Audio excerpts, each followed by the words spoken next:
Hey, I'm the geezer proofer, Nancy A. Schenker, and welcome to our latest episode, which is going to be a little bit of an amalgam. I'm super excited to have today's guest with me.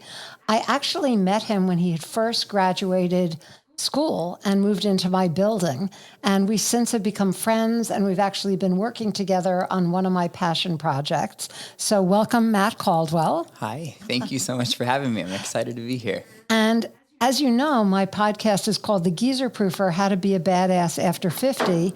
And you may notice that Matt is actually either very youthful looking or he's not over 50. And that is kind of the point of this episode, because I'm all about intergenerational collaboration, and there needs to be more of it in our world right now. I think that is one of the cures for ageism. So Matt and I are probably close to 40 years apart. Yeah. And yet we've discovered over time that we actually have more similarities than we do differences. So by day, Matt is an HR executive. And in his spare time, he and I work together when we're not lounging at the pool working on our tans. We are collaborating on one of my passion projects, which is called Bleisure Living. So it's like leisure with a B, and it's the combination of business and leisure, which Matt and I are both notoriously known for. We combine work and play. And so when we're on the road, we're usually working. And when we're working, we figure out ways where we could work in the sunshine or doing something that we like. The other thing that we have in common, which also ties to travel, is we both have been known to do what I call destination dating. And that basically means that either we travel somewhere to meet somebody who we've met online, or they come to meet us. And a lot of people don't like the concept. They want just a significant other that's within 2 minutes of where they live. So destination dating is something that's not for everybody, but it's something that both Matt and I agree on, among other things. So Matt, first question will be, I went through a little bit what some of our commonalities are, but what are the things that you look for when you're making new friends or new connections? Because we're both relatively new to Arizona. So what are those things that, as I say, are in like the middle of the Venn diagram that you look for? Yeah, well, I think, first, just that positivity and that zest for life and excitement, I think, is so important at any age. I think having that desire to have fun and not just work. Think about bleisure living. It's combining that. I think that, balancing that with the professional drive and knowing that I'm going to spend my time, regardless of if someone's older than I am or younger than I am, with someone that's going to benefit me. That even if we're sitting over a glass of wine or we're sitting by the pool, this conversation is going to challenge me. It's going to inspire me. I'm going to walk away smarter than when I walked into the conversation. And so I think that trust piece, the authenticity with the positivity as well, is really what I think that has nothing to do with age. And it's such an important piece when forming any new relationship. Absolutely. And I feel very strongly that at my age, I still have so much more to learn. And every conversation I have with you and with some other people in my circle who are in their 20s and 30s and 40s and 50s, if I walk away either with a smile on my face or a new bit of learning or insight that I didn't have before. Yeah. And also just, I'm a movie fanatic. I'm a food fanatic. I love a good speakeasy. Yeah. And those are things that transcend age. Absolutely. I can think several times Nancy and I will always joke with each other that if we see each other at an event, whether that's a professional event, a social event, even a sporting event, we know that it's the right place to be. Like whenever we happen to run into each other. Oh, somewhere. absolutely. Yeah. And sometimes it's places that I don't even know you're going to be. Like we were at a technology event, which is the other thing that I would kind of put in the middle of that Venn diagram. Totally agree. I just recently had a guest who is very into AI and technology. Okay. And there are people over 50 who have been working in the tech space from their early years. So in some ways, we were the OGs of the tech world. Yeah. So just because the apps have changed doesn't mean that we're no longer interested in those things. Sure. So now let's talk about some of the juicier stuff, which Yeah. I know that our listeners, even though the podcast is life, sex, and tech, everybody really wants to hear about the sex part. And it's not just sex, it's also relationships. So you and I are both on dating apps. Yeah. Talk to me a little bit about how your parameters are set so that you do end up matching with people in other states. Yeah. So fortunately I travel so much, and this is true of my philosophy on all apps from Grindr to Hinge and everything in between, that, if I know I'm going to be traveling somewhere and I'm going to have the opportunity to meet someone, maybe I have some extra time, I'm flying in at a different time than my friends, I'll adjust my city to be in that location, even if, and I might say, oh, well, I have all this extra time. Even if I only have an hour to grab a coffee or grab a drink, then I'm still going to adjust my location knowing that airlines exist, hotels exist. I'm very fortunate to work remote. If I want to go back to that person, I very easily can. I love to travel. I love spending time at the airport lounge. So being able to get back is a great way. And that's opened my horizons greatly. I'm currently talking with someone in Atlanta that wants to hit medallion status next year. So they're going to fly back out here at the end of November. And I think that, just kind of going into that, I also know, and I know that you and I have talked about this, is we're so busy in our day-to-day lives as it is. I don't see myself in the distant future being a 7 dates to 7 new restaurants in a week with one person type of guy.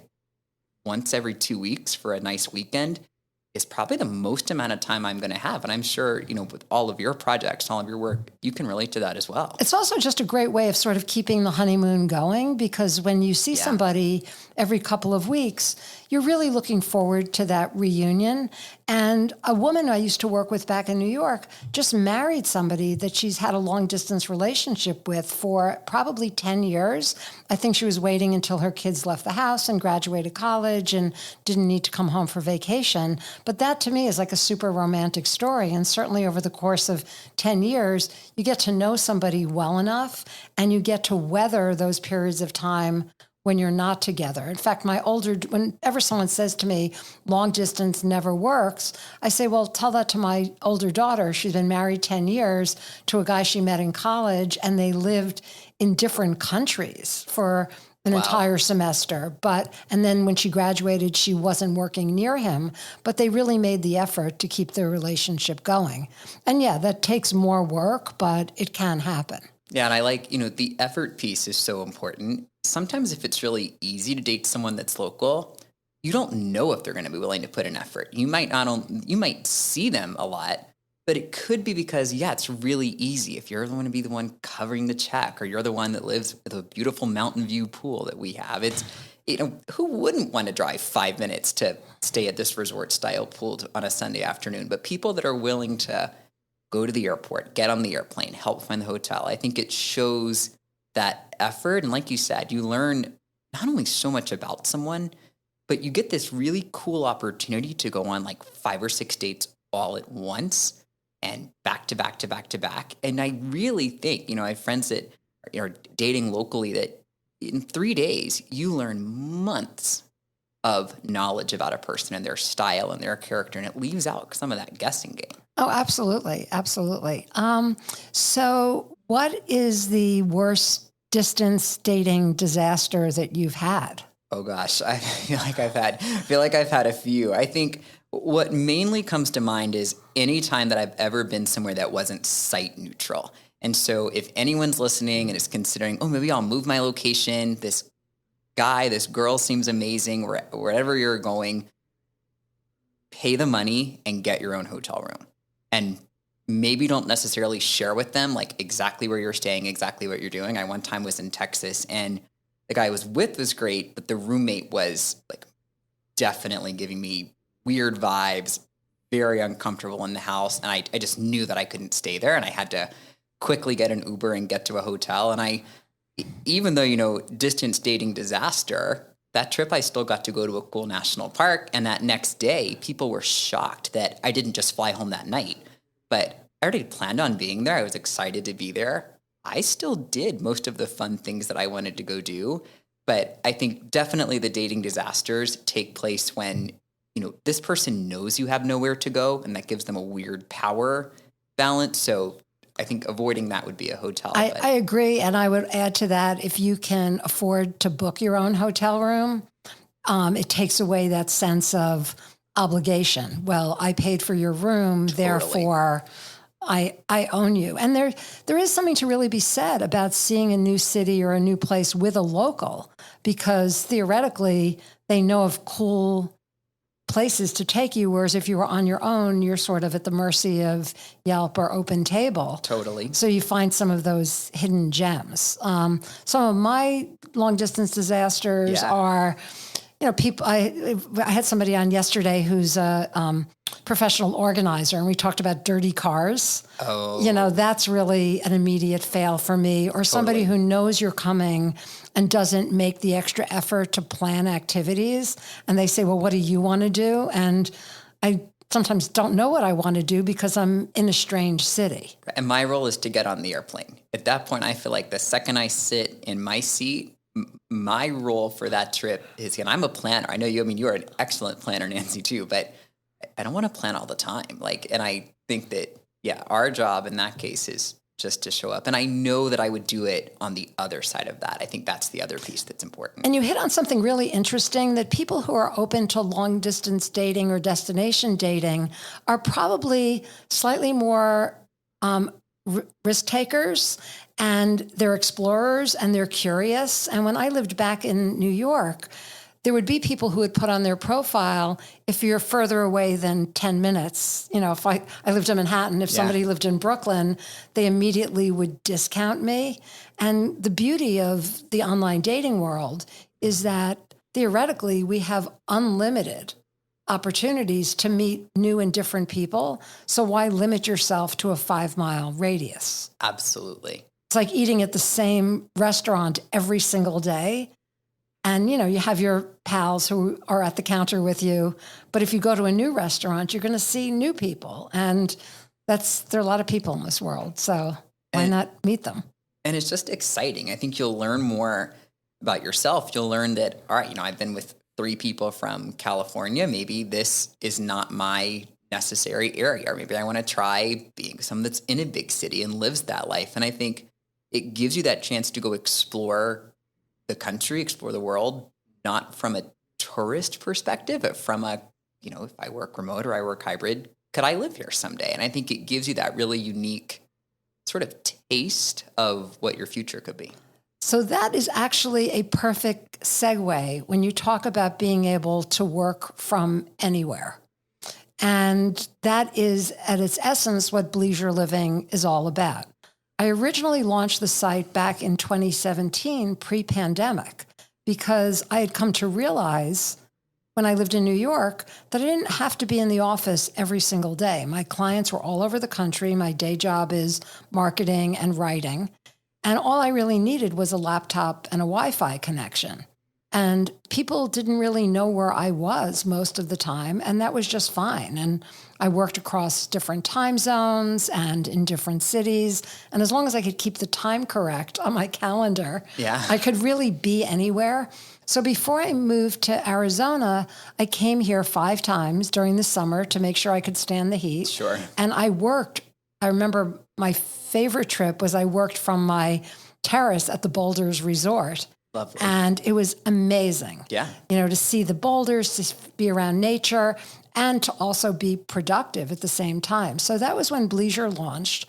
I put it on ice during the pandemic because nobody was going anywhere, and then relaunched it just this year thanks to you. And you have been amazing at contributing articles and perspectives and fun topics. So share with us some of your tips for trips. I think, some of my tips for trips, and an amazing opportunity. None of us could have done it without you, but I think that, some of my big ones are just go in with realistic expectations and know, like, what do you want to get out of, whether it's a weekend getaway or a 2-week cruise around the world or whatever it is that you want to do. What are you trying to get out of it? And I think the other piece is be willing to take an adventure, like get out of your comfort zone. Try that Airbnb that looks a little exotic. Try the restaurant that you wouldn't naturally have maybe in your home neighborhood. And I think that that's probably what I have learned the most, and just knowing what you like. For example, I know that I do not like getting home at midnight. It makes my whole week crazy. Even though I want to spend every minute on that vacation, I am getting really good about taking 3 p.m. flights home and trying to get back home by 6 p.m. so that I can restart my week. Yeah, especially now that the airlines can be so quirky. Totally. To give yourself enough time to return to your normal life, whatever that may be. Right, absolutely. And I do find that having a home base, a place to do your laundry, a place to keep your luggage, can be very grounding. And I do find that, like, 3 days working from my kitchen counter, I'm kind of itching to bleisure again. Yeah. Even if it's as simple as going to a local coffee shop and working from there. Yeah, and I even tell people are always shocked with me that, I'll land from one trip on a Wednesday night, and Thursday afternoon I'll be back in the airport for a different trip without even spending 24 hours at home. There's something about having that base camp, I went back to base, that I really think just makes it all more exciting. You're not, on the road constantly, and you still have so much to look forward to. And the other thing you and I have kind of geeked out on is this whole topic of packing. And something I started doing when I worked in corporate that I've carried through to this day is I have a separate toiletry bag, a separate makeup bag, a separate pair of lightweight sneakers, and I keep all of that in my suitcase so that I can really pack up and go in a half an hour, sometimes 45 minutes. Keep a laundry bag in my suitcase, put my dirty laundry in there. When I come back, I just throw it in the wash. And this morning, when I was speaking to an AI expert on my podcast, I learned something fascinating, which is that you can actually train AI to learn about your packing preferences. And then you just write a prompt that says, I'm going to this city. What should I pack? Oh, that's an awesome travel hack. I love that. I know. So I need to find out more about that so I can have my robot butler assist me with my packing. I love that. So what has been one of your favorite destinations? I think of all the places that I've been and all the places that I've been for a destination date, so to speak, I would say one of the best experiences was I actually got to go to the Final Four game this year in Houston. And again, this all came from, I was previously in Houston years ago, spent some time swiping with someone that I don't regularly talk to, but happened to get this opportunity, and it was like a week and a half out, but a pretty once in a lifetime opportunity. And again, I was willing to jump on a plane. Now the relationship is nothing now, but I look back at this amazing, cool thing that I got to do. So I would say it was one of the best experiences was going to that Final Four game, but very cool. And you're not really using anybody because whoever you went with was probably looking for somebody to fun to accompany them. And you had an opportunity of a lifetime. So it was a win-win for both of you, pun intended. Totally. And I think even, I'm sure you've experienced this too. We are always going to these cool events and we're always looking for great plus ones. So I've been in that situation too, where I would love to have someone, that I got along with enough and was kind of interested in, fly out to kind of see what that would look like. So yeah, it's a great point. Another lesson that I learned it relates to dating in general, but specifically to destination dating, is one of the things we know about online dating is that people will fib to appear as attractive as possible. So I did once do something on one of the apps years ago where I had an extra ticket to see an off-Broadway show. And I sort of staged like a mini contest where the prize was you got the extra ticket if you sent me a really compelling pitch as to why you deserved it. I love that. Yeah. And so someone won the contest, meaning they wanted evening with me, and then took me out to dinner, which was a gentlemanly thing to do pre-show, but then confessed at dinner that he had never heard of the performer And it was a rock musical. Okay. So, being a fan of that band was kind of important to me. But genuinely important. Yeah. And then he followed up by telling me during intermission that he had herpes. So my. I think that might have been actually worse than not knowing the band. This was an integrity troubled person. Yes, absolutely. Yeah. And integrity for me is like an immediate fail. It doesn't know how, again, that comes back to what I call the intergenerational Venn diagram Totally. of things that are values that are also values of that other person. And as important as that is how they respond when you call them out on a lie or a fib or an exaggeration or whatever it happens to be. So, not related to travel, back to our original conversation about intergenerational relationships and ageism.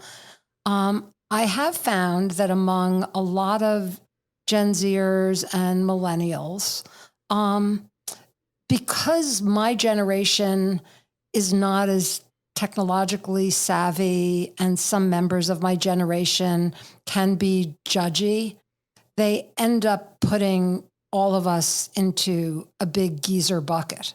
And it goes the other way too. Like I will call people out if I find them disparaging Gen Z or millennials because it's all ageism. Yeah. So what do you do, especially as somebody who's been trained in HR and DEIB, when you hear somebody make an ageist comment? Like what is a good way to tackle that?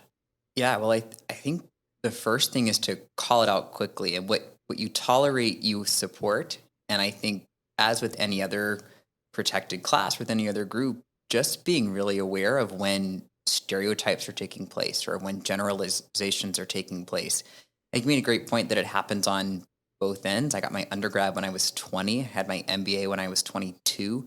So I was walking into groups, and I still walk into groups where I'm the youngest one on my team. I'm the youngest. And it happens. And there's people that embrace it and endorse it. And there's others, it feels like whenever I go to big conferences, I'll make these comments and people will look at me like, who let that kid in here? And I've even been told that, like point blank, like I'll get asked, oh, what college are you in? Or what high school are you in? And it's, I think the quickest way is, well, that's not okay. Just as I think we're all more aware now of than we probably were 3 years ago, 5 years ago on, any other DEI topic. Oh, if I hear that joke that's anti-LGBTQ+, I'm not going to tolerate that. Like I'm going to report that person. And I think, my HR opinion would be that we've got to get better about reminding people that this is not okay. And as serious as we take everything else, we need to start taking this. Yeah, exactly. And that it is one of the last remaining groups that is not truly a protected class.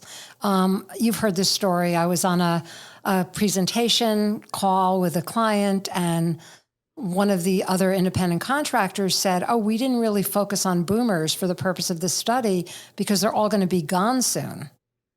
And boomers happen to control a huge chunk of disposable income in our country.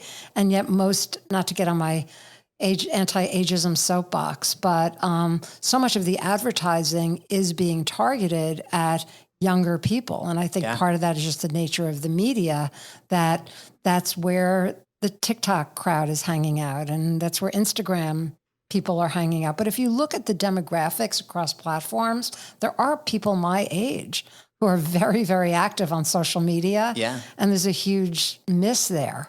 I think we've even seen it. We won't name drop, but I think we've seen, even Nancy and I go to a restaurant fairly often, and it's missing the mark. It's advertising for absolutely not the right target market, and it's trying to attract the wrong crowd. And even I don't want them attracting that crowd. Yeah, I want the more refined. That's what I'm going for. And I think it's starting to change. I just saw an article about hot agers. Okay. That, there are more and more people as our population ages. Look at like the Mick Jaggers and the Chers of the world, Helen Mirren, Madonna, Heidi Klum.